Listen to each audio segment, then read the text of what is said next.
Gonzalo, ¿qué es Operación Punta Arenas?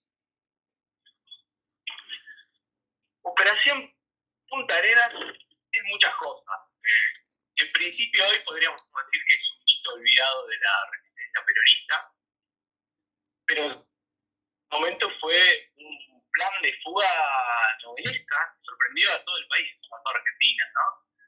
Estamos hablando que sucedió el 18 de marzo de 1957, en plena Revolución Libertadora, ¿no? La dictadura que tumbó a Perón, al primer Perón, desde el 55, y que tenía como proyecto y razón de ser la desperonización del país, ¿no?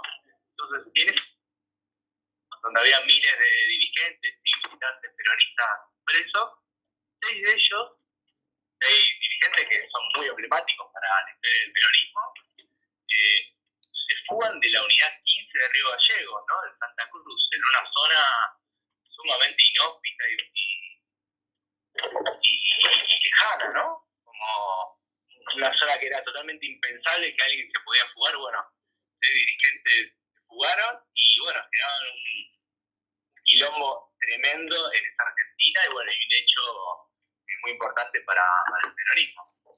Estamos conversando con, estamos conversando con Gonzalo Magliano, él es autor del libro Operación Punta Arenas, prisión, fuga y juicio de 3 presos peronistas en la Revolución Libertadora. La editorial es Grupo Editorial Sur. Gonzalo, ¿cómo llegás a esta historia que bien señalaste vos recién, estaba un poquito ahí tapada en la propia historia del peronismo? Bueno, todo empezó por un pedido de una nota para el 65 aniversario de la fuga, que fue en el 2022. Me escribió una revista que se llama Haroldo, del Centro Cultural de la Memoria Haroldo Conti. Me pide hacer una nota sobre esta fuga. Y ahí me pongo a escribir, a mí me encantó la idea, algo conocía, porque bueno, yo vengo de una familia peronista, así que algo resonaba, pero no mucho más que una fuga en el sur, dirigentes importantes, ¿no? Como Cámpora, Jorge Antonio, pero no mucho más que eso.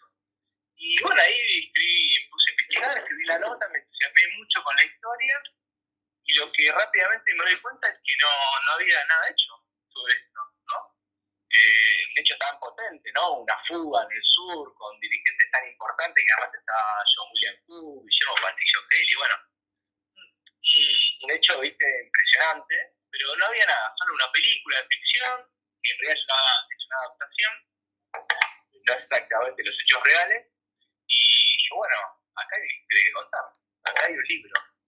Y bueno, y ahí empecé con esta historia, con este proyecto, llegó la idea a Grupo de Editorial Sur, que también se engancharon, y bueno, de ahí empezamos a escribir esta historia. Y a mí me pasó dos cosas con este libro, ¿no? Por un lado, rápidamente me di cuenta que no bastaba solo con contar los hechos, ¿no? O sea, cómo 6 personas burlaron a la seguridad de una cárcel y llegaron hasta Chile, ¿no? O sea, no alcanzaba, faltaba algo más que contar. Ahí rápidamente me doy cuenta que lo que faltaba contar era el contexto histórico de que sucedió todo eso, para entender por qué fueron presos y por qué quedaron el revuelo que generaron, ¿no? Y por qué se jugaron. Entonces ahí, este libro, que empezó como una crónica, ¿no? Con muchos testimonios, con muchos relatos de las escenas, con muchas de las escenas así peligrosas, de detenciones, de planes de fuga y demás, y de engaños y de artimañas, empezó la necesidad de empezar a contar un poco, bueno, qué pasaba en ese país en ese momento. Entonces, este libro empezó a contar, además de eso, contar, por ejemplo, los bombardeos del 55, la caída de Perón, el proyecto desperonizador, el proyecto de perseguir a dirigentes peronistas, ¿no? Y bueno, y ahí empezó a derivar la historia, y bueno, y así fue naciendo este libro, que bueno, una crónica histórica para mí, pero que habla mucho de un momento muy importante de la historia argentina. Y la pregunta que a veces le hacemos a los historiadores que se envuelven de un pasado bastante lejano, ¿cómo elaborás una historia que pasó hace más o menos 60 años? Bueno, yo ahí lo que me marqué fue en el estilo que se llama el periodismo narrativo, ¿no? Que es elementos de la novela, ¿no? De la no ficción, para poder reconstruir esos hechos, reconstruir a las personas, qué era lo que sentían, cómo es lo que vivieron, para poder trasladar a las personas que lo leen, ¿no? Para sentirse un poco identificados de qué era lo que pasó ahí. Entonces, hay mucho elemento bueno, la historia de cada persona, la historia por ejemplo, de los lugares, ¿no? Los detalles de, por ejemplo, el clima, ¿no? De hecho, el libro arranca, ¿no? Que los presos salen a la calle y les golpea una ráfaga de viento y hace lagrimear, ¿no? La idea del frío, bueno, para que vos puedas trasladarte a ese lugar y te enganches, bueno, tiene que haber algo que te toque a vos, ¿no? Que puede ser la experiencia de estar en una zona de frío, de estar en invierno, ¿no? Y bueno, y ahí hay mucho escena, ¿no? Y la idea es eso, ¿no? Hacer un libro entretenido, un libro que sea atrapante, y bueno, que uno también se encariñe de alguna manera, o se encariñe o se pelee con los personajes, ¿no? Con los protagonistas. Bueno, un poco fuimos por ese lado para intentar, bueno, atrapar a las personas, ¿no? ¿Cómo fue el día después de la publicación del libro, que fue ya hace algunos días atrás? Bueno, me estoy sorprendiendo, estoy como encontrando bastante interés, ¿no? por este libro. De hecho, las primeras ediciones que llegaban a la editorial se agotaron. Estoy teniendo diferentes entrevistas como la tuya, pero bueno, también Víctor Hugo estuvo muy interesado en el libro, lo comentó. Está generando un interés, una especie de sorpresa de gente que no conocía esta historia y de golpe dice, bueno, no sabía que estaba, que había pasado esto, ¿no? Así que nada, estoy como sorprendido, pero entusiasmado, ¿no? Por lo que está pasando y bueno, viendo hasta dónde puede llegar esta historia, ¿no? Hasta dónde puedo llegar a contarla, hasta dónde se puede pensar otra forma de contarla y quizás alguna edición ampliada de la novela, no sé, veremos. Dijiste al principio de la entrevista que venís de una familia peronista y nos vamos a permitir meternos un poco en la coyuntura. ¿Tenés una suerte de resumen de lo que fue pasando en el peronismo desde aquel incipiente ya 1945 hasta nuestros días con tanto derrotero histórico y con tantos virajes? Uf, el desafío y quilombo en el que me metes. Da para un libro, ¿no? Da para un libro. Bueno, mira, voy a aprovechar un poco mi libro para hablar un poco del peronismo, ¿no? Porque yo una cosa que cuento en el libro, que a mí me pareció como muy revelador, es que para mí en esa época, de la caída del 55 y esa primera experiencia de la Revolución Libertadora, se fundan para mí los pilares fundamentales del antiperonismo, ¿no? El antiperonismo gorila que buscaba como proyecto borrar de la faz de la tierra del peronismo. Digo, por ejemplo, encontré una declaración de Pedro Eugenio Aramburu, que fue presidente de facto en ese momento, dictador, que le preguntaron si creía que podía volver Perón, o un peronismo sin Perón, y decía, no, el peronismo, nada, puede tener algunos rebrotes, pero no vuelve más, ya está, es como el nazismo, esto no tiene sentido, decía.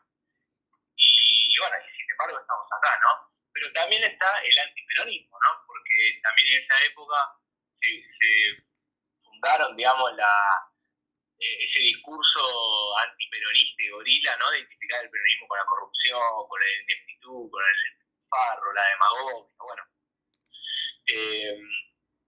Eso está ahí también, ¿no? O sea, y el antiperonismo también pervive, ¿no? Como pervive el peronismo, pervive el antiperonismo.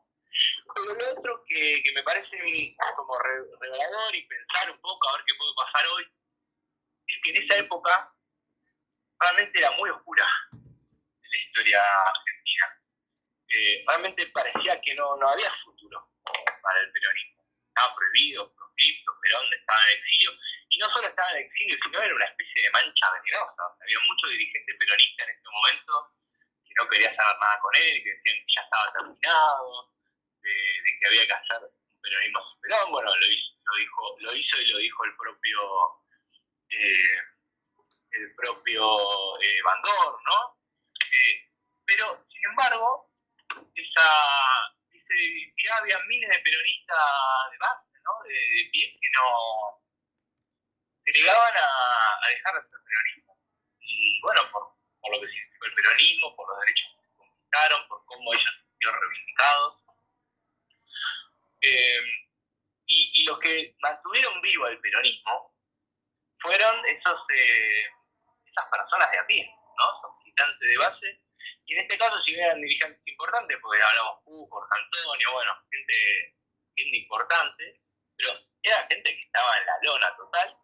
Sin embargo, en el peor de los contextos, juntaron cabezas y sentires con sus diferencias, ¿no? Porque no era un grupo homogéneo ni mucho menos, ¿no? Había mucha desconfianza en ese grupo y sin embargo lograron en algún momento juntarse y generar un hecho tan potente como una fuga que lo que parecía muerto, que era el peronismo, de golpe surge y, bueno, pone en cuestión todo. Bueno, yo creo que el peronismo un poco es eso, ¿no? Esas diversidades, esas ir y venir, y que sigue estando vivo porque está